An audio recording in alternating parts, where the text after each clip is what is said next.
Welcome back, everyone. Christian Shreve, bestboxingbets.com. We're here to discuss the upcoming match that's been added to the super fight of Mayweather versus Saul Canelo Alvarez. We're talking, of course, about Danny Garcia versus Lucas Matthysse. Now, fight fans know that this is going to be one that's going to be bringing them together from across the boards, because it doesn't matter where you're from. There is nothing more exciting in the world of sports than a fight, and there is nothing more exciting about a fight than two guys who really can take you out of there. Now, Garcia is a shapeshifter. He's a young guy. He's adaptable. But he brings a potent sort of offensive game to the ring that Lucas Matthysse hasn't seen before. Not at the higher levels where he's gone against people like Devin Alexander, Zab Judah. You know, these guys have offensive tools, but when Garcia plants down and starts winging those shots, he can really land hard, and that's just part of a well-organized game. Lucas Matthysse has become, I just read it today, he's become sort of a cult figure. People say, this is the greatest knockout artist because we desperately want one. We need to know that somewhere out there in one of those 17 divisions, we have somebody who could get rid of anybody with one shot. The problem is, it hasn't been Lucas Matthysse. Now, everyone he's ever faced has taken a trip to the canvas, and that's true. But in spite of what he's done recently, he's generally not the guy who is Julian Jackson. You know, he's been compared to... For those of you who don't know, Julian Jackson was one of those fighters who comes around about every 25 years, who Mike Tyson described as a heavyweight in a middleweight's body. You know, and about the turn of the century, we had a guy who could wing you out of there with one, named Stanley Ketchel. We get them now and again. Rocky Graziano was one.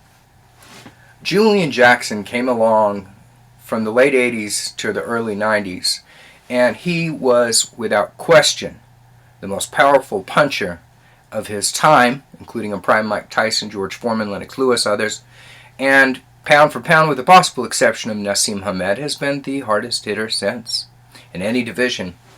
Now, Lucas Matthysse hits really hard. He comes at you, though, with more than power. He comes at you with pressure, and he's adding finesse and wrinkles to his game.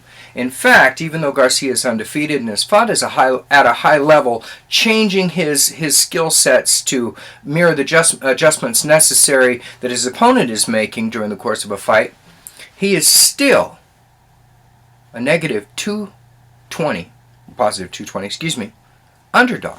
He's an underdog. People have jumped on the Lucas Matthysse bandwagon, and what they know is that there is no possible way that the fight can end up boring. Both guys just have too much of a tendency to swing, and I'm looking around. I'm not seeing many over and under bets. People aren't expecting this to go. So Garcia's never faced a hitter like Matthysse at the elite level. Matthysse has to recognize that Danny Garcia can really put hard combinations together. You cannot charge into him. He will wallop you with a series of very hard, well-timed punches with full body rotation.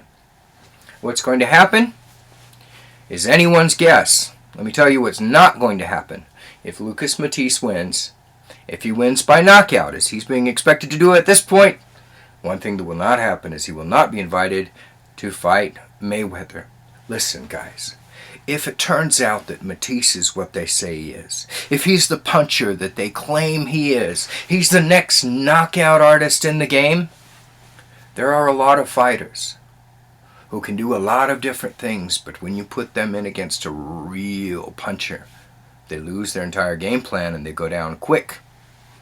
Those of you who've been around the sport a while remember Number 3 pound for pound fighter in the game during the mid-1980s was a lightweight named Livingstone Bramble, a switch-hitting blitzer who could stand in the trenches or fight you from long distance going forward or backward. What he couldn't do was handle extraordinary power. He looked brilliant against guys like Ray Mancini, who took shots from him and let him open up his full arsenal. Tyrone Crawley, he was able to take the master boxer, cut him down, chop him to pieces. But when a real puncher like Edwin Rosario began shooting hard shots up the side of what he referred to as his coconut head, it was over in the second round. We saw it recently again in the light heavyweight division with Chad Dawson having been a dominant performer at 175 for a number of years. But when you saw him against Adonis Stevenson recently, he wasn't able to take his power at all. A real puncher, a true puncher, is something that fighters do not want to face very often. It's a necessary test of greatness. But Mayweather knows that if Matthysse passes muster and proves against Garcia, which he will, if he knocks Garcia out convincingly, there's no question about it, that he is the pure knockout puncher. Listen, if Mayweather spent 5 years ducking the dominant offensive fighter around him, in Manny Pacquiao, do you really expect that he's going to change tack considerably and face somebody who's going to not throw combinations, but who can level him with 1 or 2 well-timed punches? I would say no. I would say that the better Matthysse looks, the worse his chances are with a bout with Mayweather. What do you think? Give me your opinions below. Christian Shreve, bestboxingbets.com.